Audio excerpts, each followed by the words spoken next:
Nous accueillons Marc Trévidic. Bonjour. Bonjour. Vous êtes juge d'instruction, vice-président du pôle antiterroriste de Paris, auteur de ce livre aux éditions Jean-Claude Lattès, Qui a peur du petit méchant juge? On va en parler dans un instant, mais j'aimerais avoir votre sentiment sur l'actualité pour commencer, et avant même de parler de terrorisme, de ce qui s'est passé dans l'affaire des moines de Tibérine, ces 7 moines assassinés en 1996.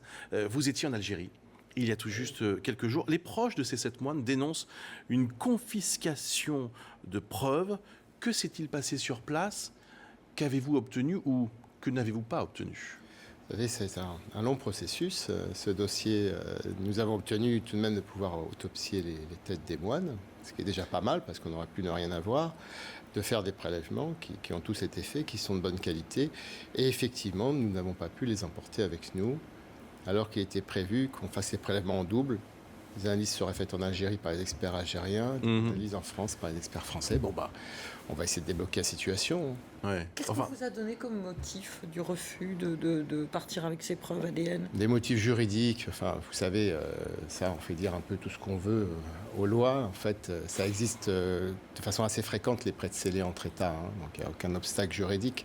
Mais je ne désespère pas, si vous voulez. Moi, j'ai l'habitude de devoir batailler longuement pour obtenir ce que je veux, donc je reste très calme. Je comprends que les familles trouvent le temps long et le saut d'obstacle un peu difficile à digérer, mais bon. Pour bien comprendre, si vous vous intéressez à cette décapitation, et la question c'est de savoir si ça a été fait post-mortem. Oui, mais là, je ne rentre pas dans le détail de ce que j'en attends. C'est vraiment le fond du dossier. Je peux vous expliquer la problématique. D'accord. Mais évidemment. Mais c'est ça que vous recherchez. Vous essayez de savoir notamment si cette décapitation des moines a été opérée post-mortem. On saura la vérité un jour? Si on ne la cherche pas, on ne la saura pas. Si on la cherche, parfois, on la trouve. C'est tout ce que je peux dire. Et, honnêtement, j'en sais pas plus. Cette mission-là que vous avez effectuée, vous l'aviez demandée il y a combien de temps? 3 ans. Et elle avait déjà été annulée? 2 fois. Donc, vous voyez, on a progressé. Qu'est-ce que vous attendiez de ces prélèvements?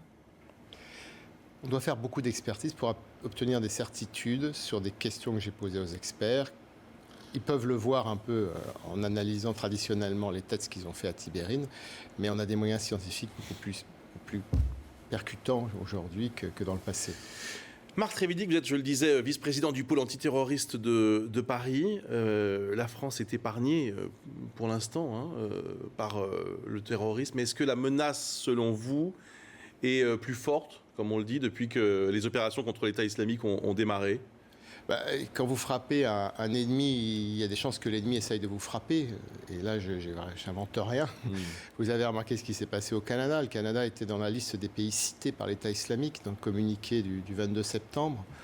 Il y avait surtout la France, on était vraiment États-Unis, Canada, Australie. Australie aussi a eu une tentative d'attentat après le communiqué. Donc c'est tout à fait logique tout ça. Et donc évidemment, on a intérêt à beaucoup se méfier et être très prudent. On est mieux préparé en France qu'au Canada, par exemple?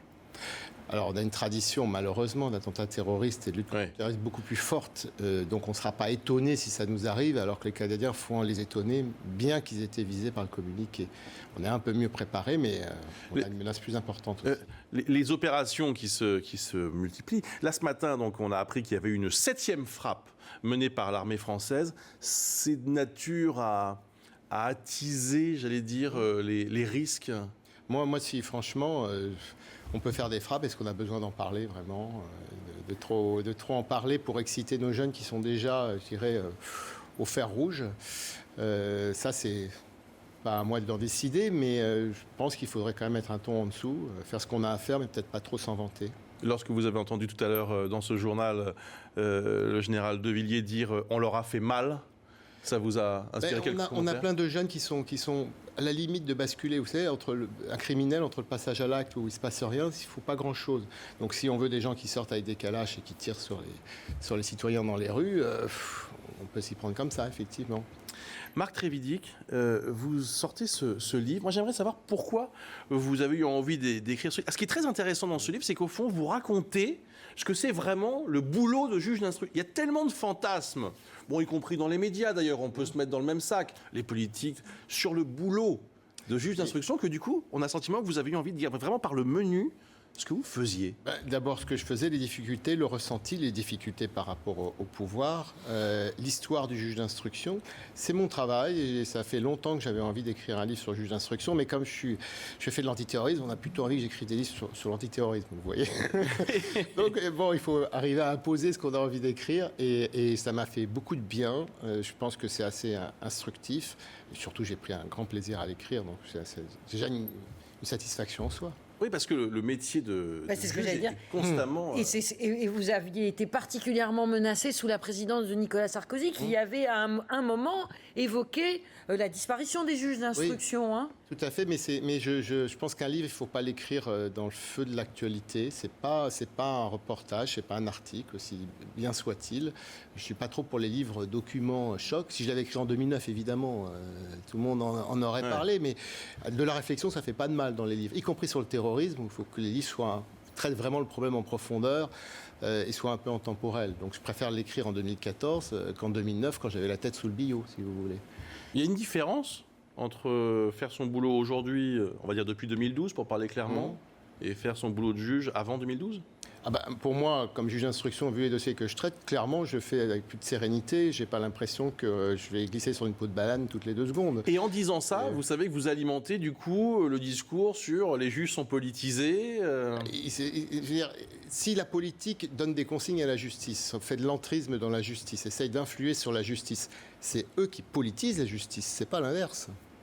Le livre s'appelle donc, on va le revoir tout de suite, et il est publié chez Jean-Claude Lattès, Qui a peur du petit méchant juge ? Encore une fois, pour comprendre le fonctionnement, vraiment, parce que là, on est vraiment au cœur de la machine judiciaire et de votre travail de juge d'instruction, et plus particulièrement, évidemment, de vice-président du pôle antiterroriste de Paris. Merci beaucoup. Merci. Marc Trévidic, merci d'avoir été notre invité.